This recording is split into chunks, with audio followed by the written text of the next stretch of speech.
Come in.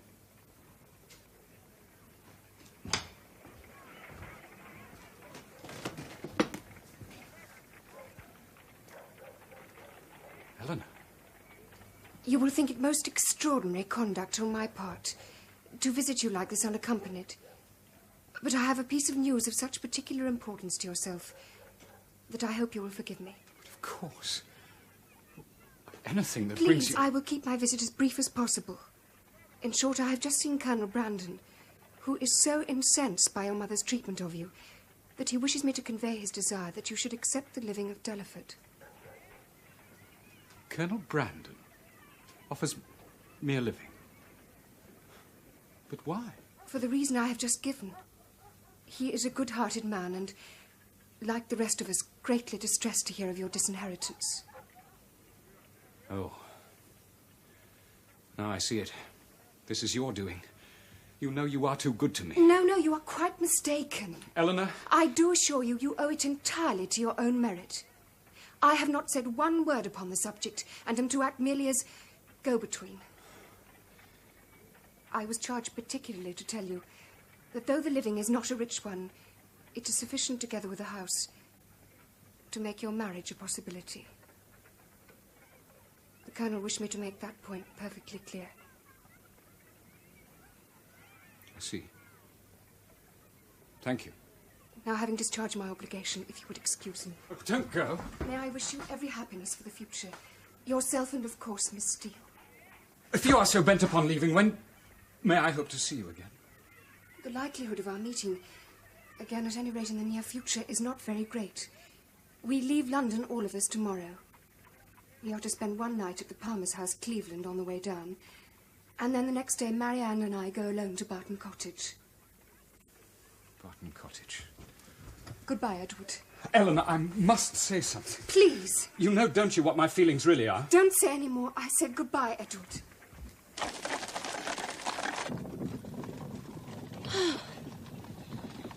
Oh, what a journey. Oh, well. Only 10 more miles. I warrant you gals will be as glad to get out and stretch your legs as I shall. Oh, bless you. I have no doubt Charlotte is this moment running back and forth, ordering this and that for our arrival. I only hope her excitement will not interfere with the supply of nourishment for the babe. Oh!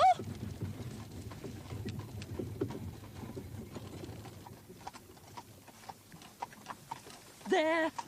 Oh, there it is. Oh, doesn't it look splendid? Oh, girls! Girls! I've tried giving him his feed. He slept all the way from Marlborough, almost as far as Bath. Oh, he's a good boy, isn't he? A good boy. He's a fine, strong, manly boy. Shall I take him, Mamma? Oh, indeed, sir. He's perfectly happy with me, ain't you? Ain't you, Asa? Marianne. Very well. Mrs. Jennings, if you don't mind, I think we'll go upstairs. Yes, certainly, dear. Oh, Mamma! Can somebody... Oh, she's fainted. Oh. There. I knew she was unwell in the carriage. Did I not say that she was unwell? Oh, she's contracted some horrible disease on the journey. I know it. Nurse! Nurse! She has a high fever. Oh, Mrs. Jennings, what can we do? Send for a physician, my dear, as quickly as possible.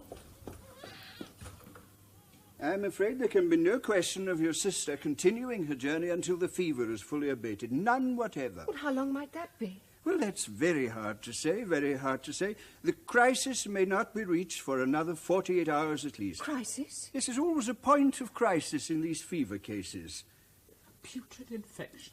Oh, it's a purely medical term, I assure you. An infection? Yes, dear. Then I must take him away immediately. Yes, I fear the worst. Mr. Palmer's sister will have to take us in, however inconvenient. Oh, the poor little fellow. I must get him out of the house immediately. Nurse! Nurse! Well, I'll send up a bottle of physic. You give it a draught every 4 hours, night and day. No heating foods, plenty of liquids. I'll see her again tomorrow. Thank you, Doctor.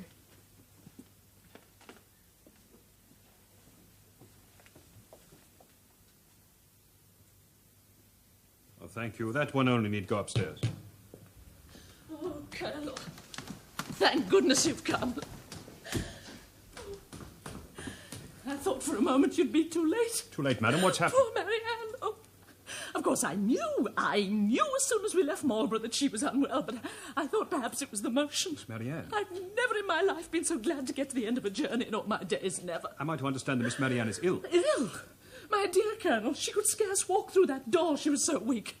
And if I had not been in time to support her, she would have fallen senseless to the ground. Good God, this is terrible. Poor child. A putrid infection, the doctor says, over her whole body. Never in the whole of his experience has he known of anything so rapid, never. The next 48 hours should tell the end of it one way or the other, that's what he says. This is deeply distressing, deeply distressing. Perhaps I should not encumber you with my presence here tonight. No, Colonel. No, don't go away and leave me, I entreat you. Madame, No, I need the presence of another calm, clear head such as yours. Oh, Colonel, just think. That poor child upstairs. Only this morning, laughing and joking, as merry as ever. And now...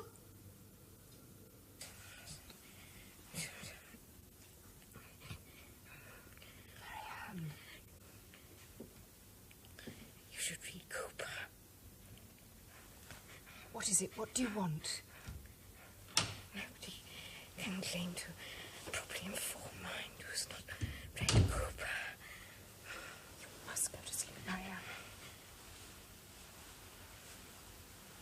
But you must not go round by London. I shall never see her again if she goes to London. Oh,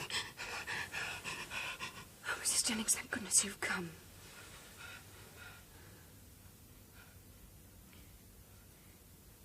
Was there no letter, Mamma? Poor thing, she's wandering. She's dreadfully flushed. Was there no letter? There.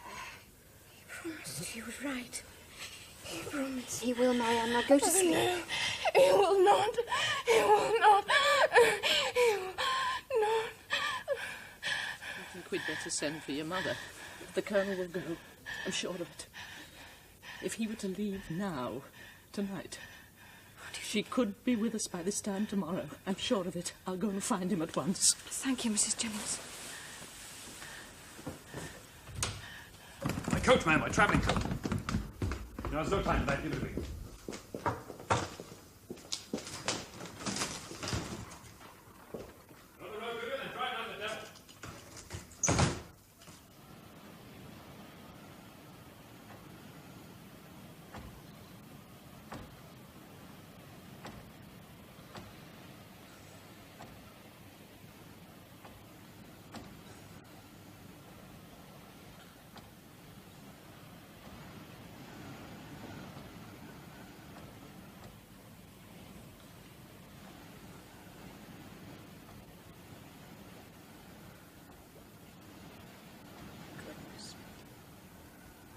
Is it 8 o'clock already?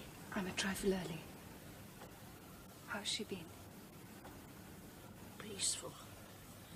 Quite peaceful. Mrs. Jennings, I hardly dare say it, but I really begin to feel now she may get better.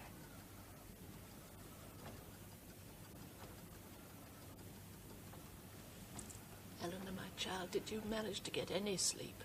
Yes. Don't worry about me.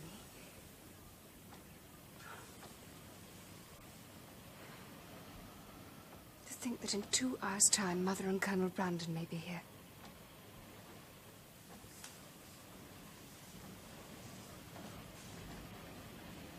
If only this dreadful weather doesn't delay them.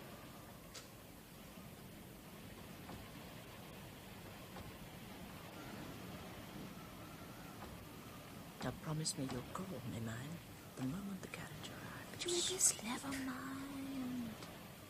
Promise. Very well, I promise. Mrs. Jennings? Oh, dear Mrs. Jennings.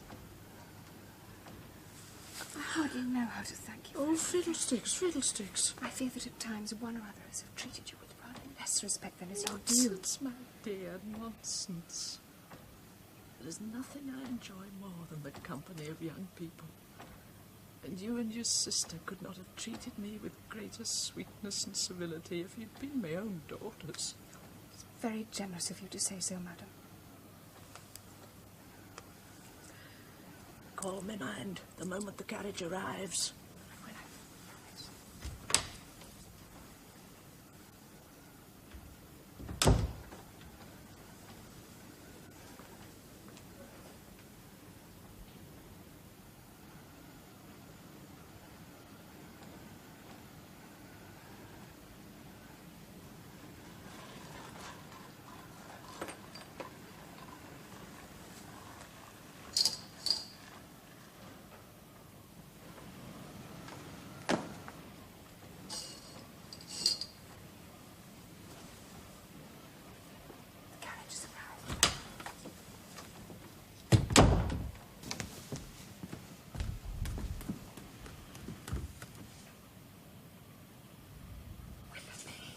Bear with me for 5 minutes.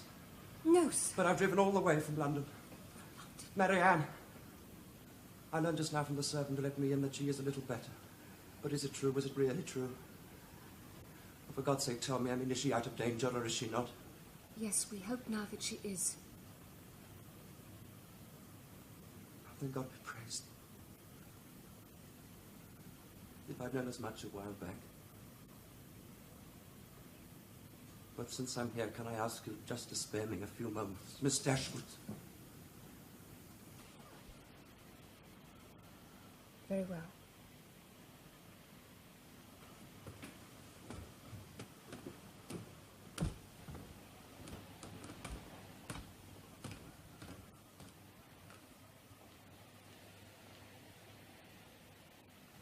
You had better sit, had you not? No, thank you. Then I will.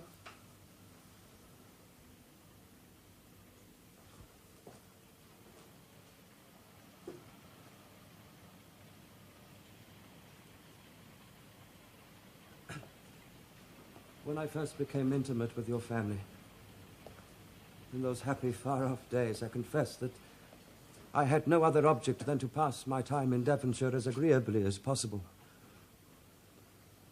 Your sister's lovely person and interesting manners could not but please me, though, to be honest, I had at first no serious design in returning her evident affection. Mr. Willoughby, it is hardly worthwhile your telling me all this.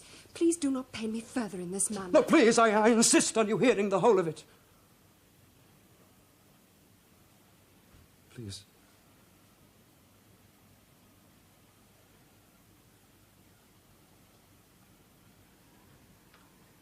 Now, this was at the very beginning.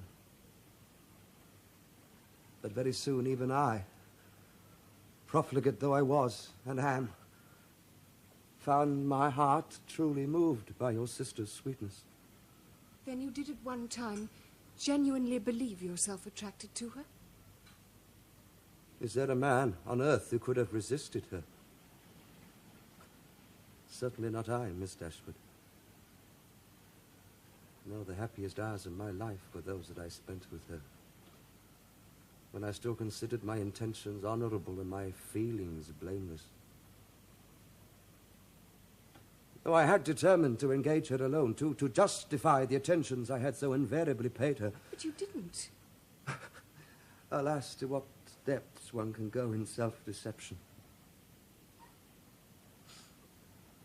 It was about this time, you see, that certain matters became public. Certain matters, you understand, resulting from a previous youthful indiscretion. Do I make myself clear? You do. Though how you had the effrontery to speak of such matters is almost beyond my comprehension. Because I must be absolutely frank with you. But if you think for one moment, Miss Dashwood, that I feel no shame, then I can assure you that you are quite wrong. Go on. Oh, God, that awful day when I had to tell your sister that I must return at once to London will ever remain etched in my mind. Your mother, as I remember, rubbed salt in the wound by her kindness in asking me to come back. But the situation was by then such that there was no possibility of return. Imagine my state of mind on that long trip back to London. Your sister's affections destroyed, my inheritance gone, and all my affairs completely in ruins. Your situation was truly deplorable, Mr. Willoughby, but hardly so desperate as that of the poor creature whose life you had so thoughtlessly ruined. Miss Dashwood, my conduct was extremely wrong, I'll admit. But in these matters, you know, the fault is very seldom solely on the one side. You will do little to improve your case, sir, by trying to share the blame, however justly, with a poor young woman whose sufferings must be so immeasurably greater than your own. This is not worthy of you. Strong words, Miss Dashwood. But well merited, I fear. And is this all? No. Indeed, it is not all. I have not confessed the worst of it yet.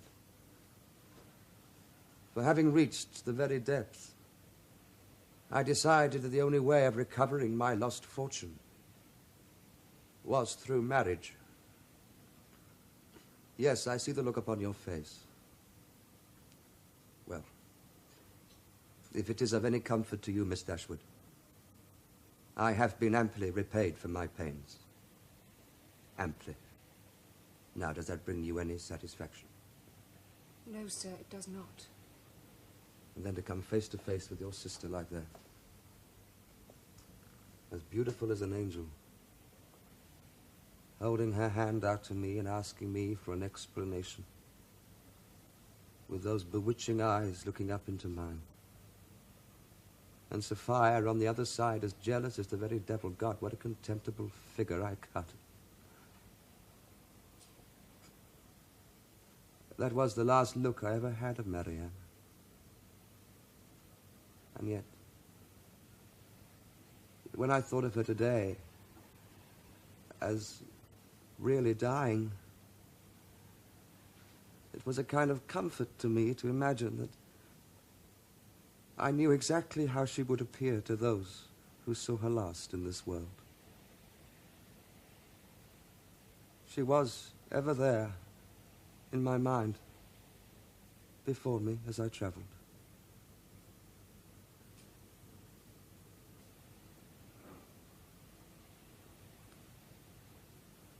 And the letter, sir. How, pray, do you explain that? The letter? Oh, yes, the letter.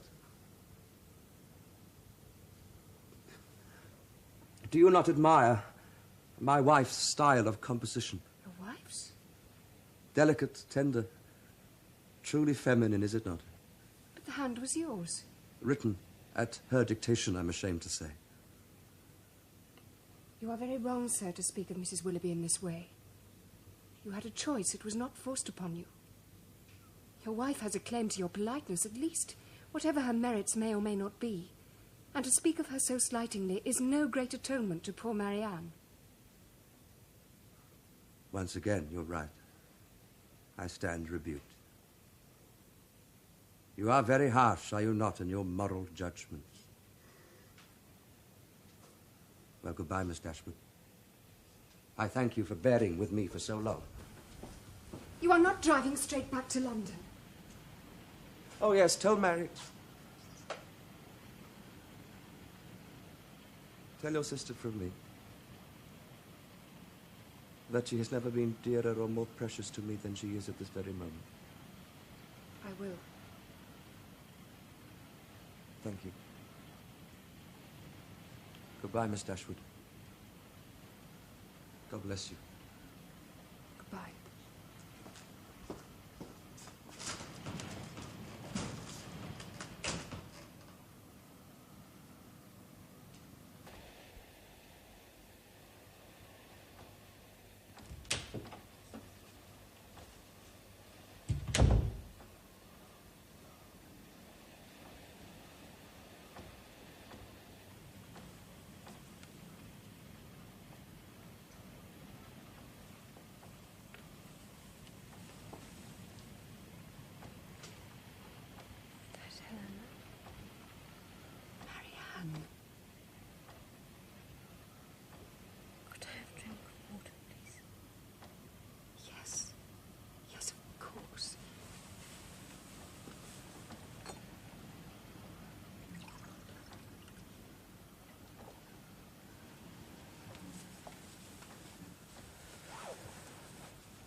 really believe you are better.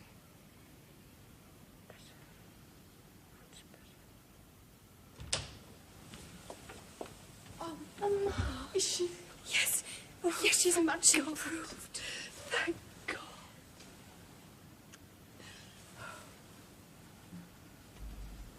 Colonel Brandon, I hardly know how to thank you. Your sister's recovery is sufficient reward, Miss Dashwood. I truly believe this last hour has been the worst of my life.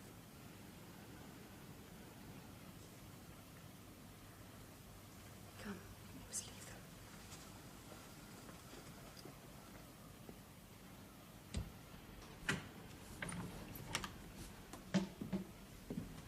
I only trust the joy of this reunion will not prove too great a strain for your sister, Miss Dashwood. Do you think perhaps...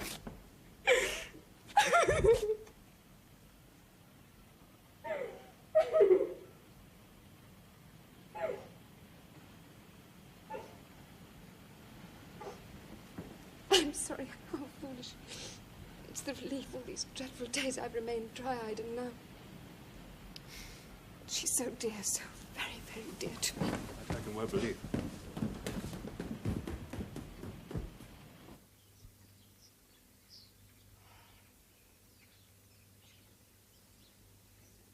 What a joy it is to be able to read poetry again. See how strong I'm growing, Elinor. Already I can enjoy a little light Cooper. Very soon I shall be able to digest even Pope and Dryden.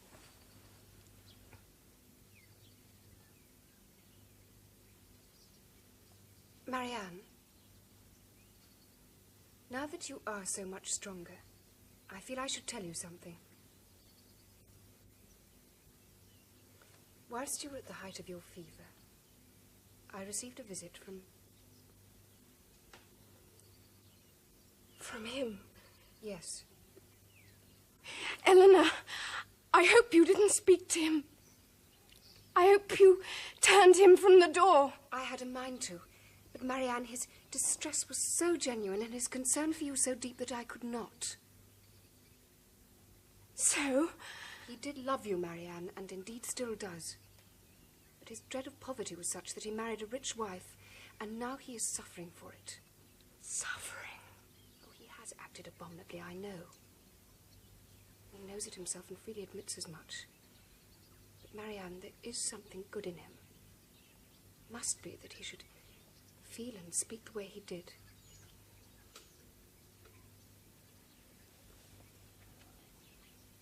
I'm sorry I should not have told you. But I had hoped that the wound had healed. Oh, I feel nothing. I can assure you, nothing at all. I'm afraid that is not true, sister.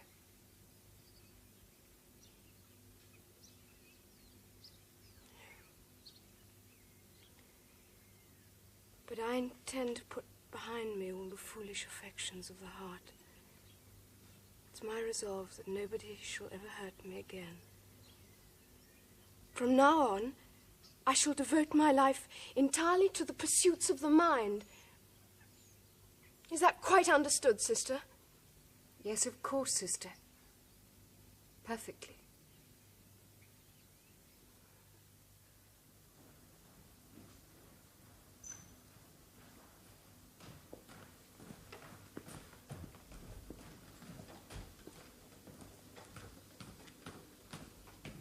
May I be permitted to ask after the invalid this morning, madam? I trust she passed a good night. Oh, yes, she's gaining strength daily, Colonel. She needs but a little fresh air and congenial company to be quite herself again. You think so, ma'am? You really think so? I'm delighted to hear it. But visit her and see for yourself. Why not? And me, ma'am? Yes, why not? But I hardly feel she'd be likely to welcome a visit from someone of my age. Of course she would. You're too modest. She's just pining for a little intelligent conversation. Oh, but madam, I feel... Give her just a few moments. Oh, she'll be so pleased. Very well, ma'am. He's a thoroughly estimable man, I grant you. But, Mamma, what can we possibly talk about? Apart from thanking him for bringing you here. His interests and mine are totally unalike in every particular. Nonsense, my love. The Colonel is much better informed than you think. He's just shy, that's all. I know just what'll happen. He'll sit there, looking so wretched that I shall have to exhaust myself in my efforts to keep the conversation going, simply out of pity for him. There. Are you quite comfortable? Oh, very well, Mamma. If you insist. Now have my mirror, please. A mirror, my love? Of course. Oh, gracious heavens, what a sight. You look very well, my dear. A little pale, that's all. That colour suits you. Please don't leave us together too long, Mamma. That's all I beg. Very well, if you don't wish it.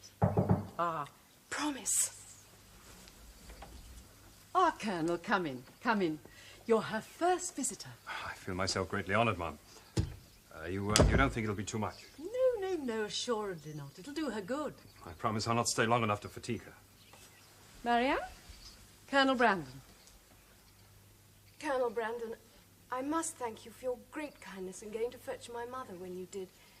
I'm sure we all feel greatly indebted to you, don't we, Mamma? Please, Miss Marianne. Yes, of course, we do indeed.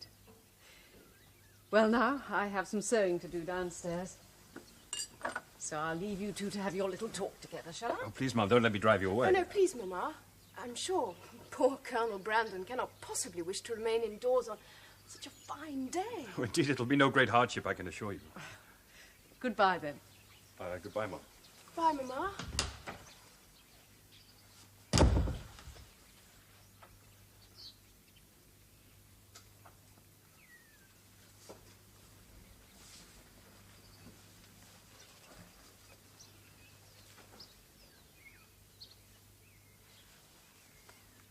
Are you familiar with this part of the countryside, Colonel Brandon? Oh, yes. Tolerably.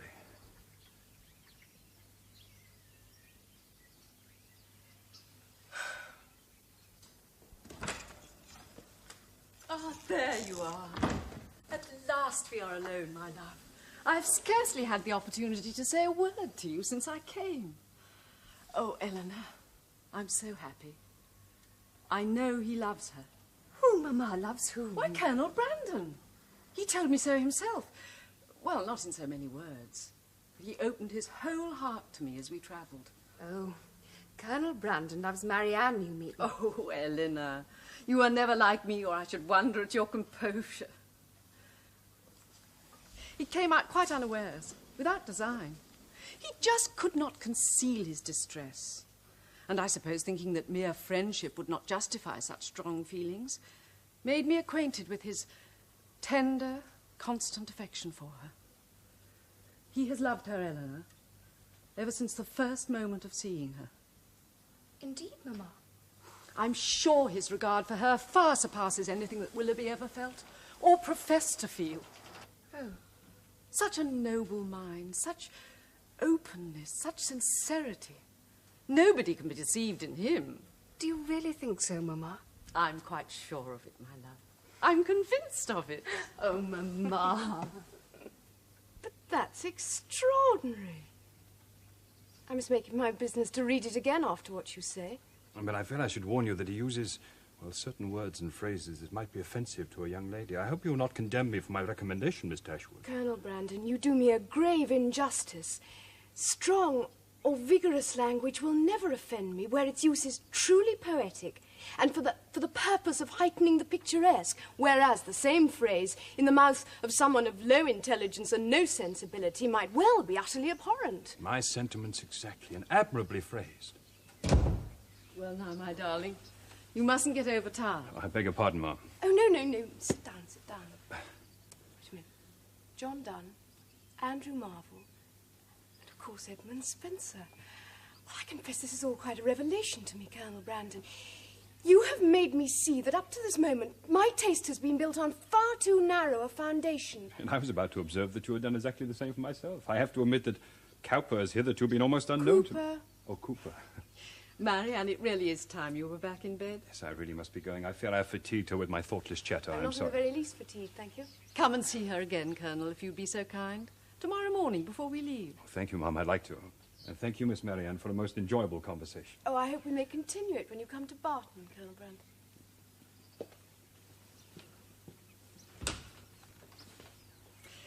Come along now. Back to bed. You've been up and about quite long enough.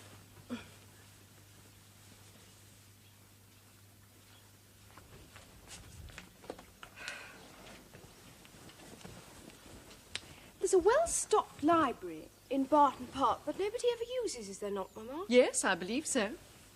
Now wrap yourself up warmly, my darling. We don't want you catching cold again.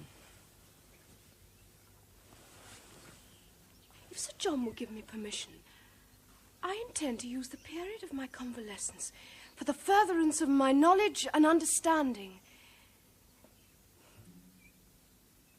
But why do you look at me like that, Mamma? Is that so strange? No more now. Don't forget we have a long journey ahead of us tomorrow. Oh, Mrs. Jennings, you've been so good and so kind to me. Take great care of yourself. Yes. Oh, I shall miss you. Oh, Mrs. Jennings, I can never thank you enough for all that you've done ever. Nonsense. You know that. We have had some jolly times together, have we not? Don't fuss, Mamma. Goodbye, Colonel Brandon. We'll be seeing you very soon, I'm sure. Yes, goodbye, Miss Dashwood. Goodbye. Goodbye. Goodbye. Goodbye. Happy journey. Oh, such dear, sweet girls, eh, Colonel?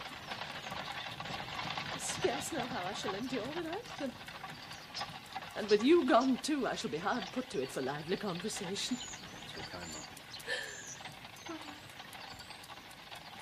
I must confess to you privately, Colonel, that I do above all things in this life value the company of lively and entertaining young people. I think the prospect of being deprived of it for any length of time would assuredly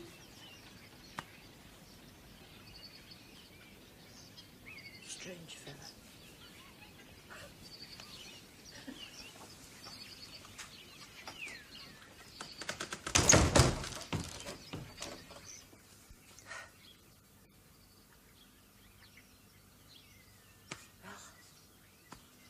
Charlotte will be back tomorrow with the babe.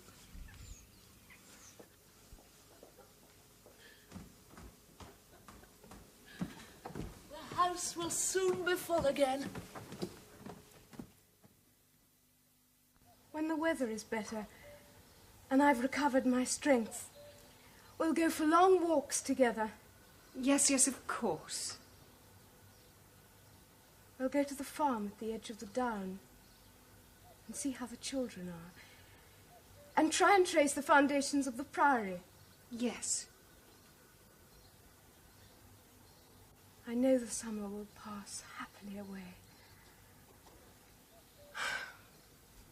I mean never to be later in rising than 6, and from that time until dinner I shall divide every moment between music and reading. I've determined to enter upon a course of serious study, and those books which I cannot find at Barton Park, Colonel Brandon, I'm sure, will supply.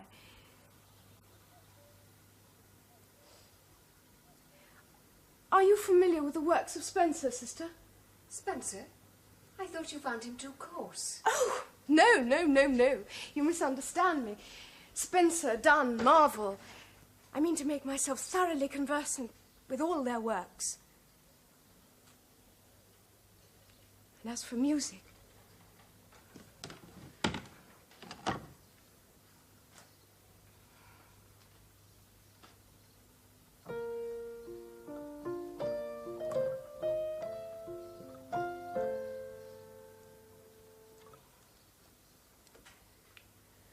I cannot play. My fingers are too stiff. Marianne, the hurt is still there a little, is it not? Everything in this room reminds me so acutely of him. I feared that this homecoming would be painful to you. No, Elinor, you are wrong. I do not intend to speak of what my feelings once were, but of what they are now.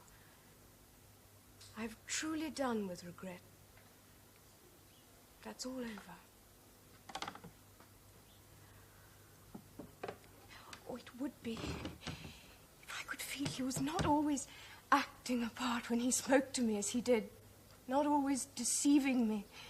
I am convinced that he was not, sister. And had you seen him as I did, you would no longer doubt it.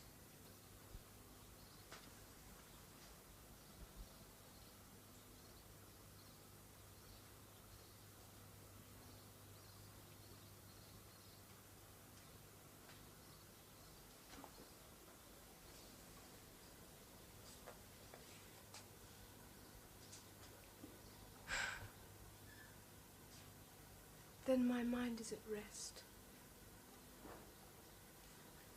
I had looked forward to this homecoming with dread on that account.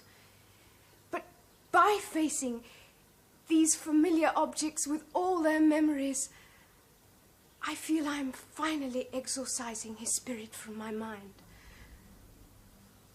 Oh, Marianne, you don't know how happy you make me. Now, young ladies, I expect that's what you're wanting. Oh, yes, Mary, thank you. Now, let me see. What's new since you went away? Oh, you've heard about poor Mr. Petty? No. Oh, dear, he's gone. Oh. Still, that was only to be expected, poor soul, wasn't it? But who'd have thought that Betty Weaver's Margaret would have gone off with that young what's his name? Still, that was some time ago, wasn't it? Oh, I knew there was something. You've heard that Mr. Ferrars is married? What? Oh, yes. 'Twas Thomas brought the news. Look, from Exeter this morning. How did he discover this, Mary? Oh, he came face to face with her, Miss Lucy that was, and she told him how she and Mr. Ferrars was married not a week since. But there, I made sure you'd have known. If you would excuse me. Thank you, Mary, that'll do. Thomas was most particular that Miss Lucy said she was anxious that Miss Elinor should be told, and most particular. I said thank you, Mary. Oh, very well, ma'am. Just as you wish.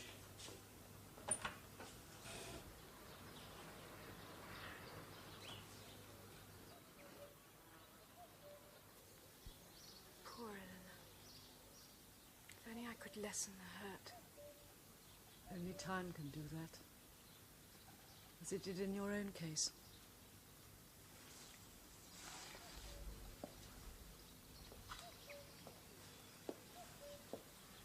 Well, when do you expect the Colonel this morning? He should be here at any moment now.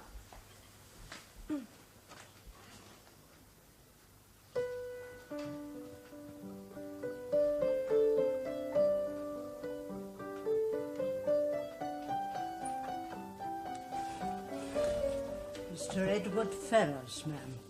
Edward! I had no notion you... I was in Devonshire, ma'am, on a family matter, and I could not pass so close to Barton without... The sun is so bright this morning, I thought that you and the Colonel should go into the garden. Elinor. Edward was passing through the neighbourhood, my love, and he was kind enough to make it his business to call. I'm very glad indeed that you did. And is Mrs. Ferrars with you? No. No, my mother is still in London. I did not mean your mother, sir. I meant Mrs. Edward Ferrars. Well, I presume you mean Mrs. Robert. Lucy. Mrs. Robert? You mean... Lucy and my brother Robert were married last week in Exeter. Lucy and Robert? Did you not know? Well, that is the reason for my being in the neighbourhood. That and the hope that afterwards I might have the pleasure of seeing Barton once again. Lucy and Robert? I can still scarcely believe it. I did not realise that you were unaware of the changes that have recently taken place in our family. Well, whatever your news is, Edward, you are always welcome here. I'm sure that you and Edward would be happier in the garden. Oh, yes, Mamma. Edward, would you care to come out into the sunshine? I should like nothing in the world better.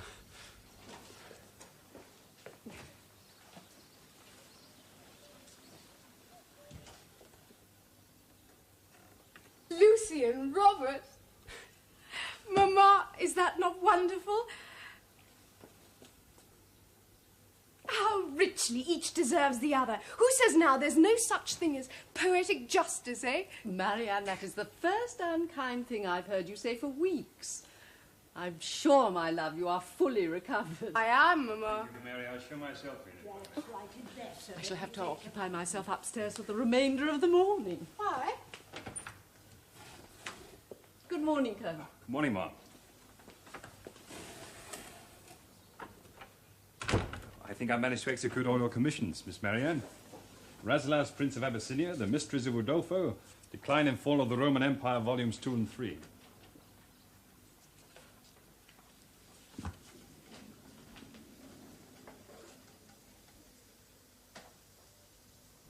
We've had an unexpected visitor. Oh, Elinor.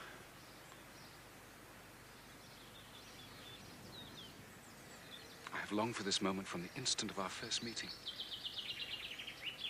Dear, dear Elinor.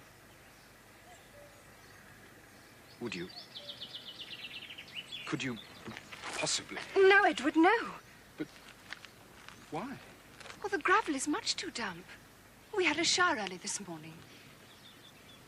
There, if you must be so foolish, take that. Oh, prudent, practical Elinor. How could anyone fail to love you? Miss Marianne. Dear Miss Marianne.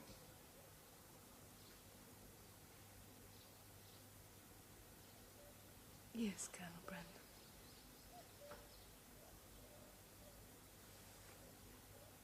Marianne, Mamma.